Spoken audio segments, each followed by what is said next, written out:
With GAT Unlock, you can add, remove, and replace permissions to shared drives. To begin, go to the Drive area in the GAT Plus tool. Then click on Shared Drives at the top. Now find the shared drive you would like to edit the permissions for.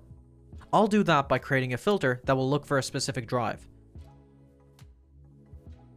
Select the drive by checking the box beside it.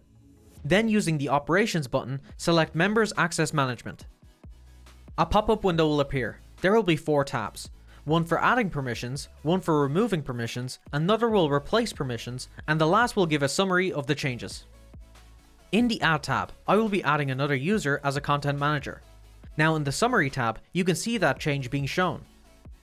When you have made all the changes, simply click the Send Request button. Your request will be sent to your domain security officer. Once they have approved, the changes will be made. Please note, it may take a scan for this change to be reflected and shown in the GAT Plus console. A log for the change can also be found in the admin log under configuration. If you enjoyed this GAT Labs video, please like and subscribe and ring the bell for regular updates. You can also get a free 15-day trial of GAT Plus by following the link in the description.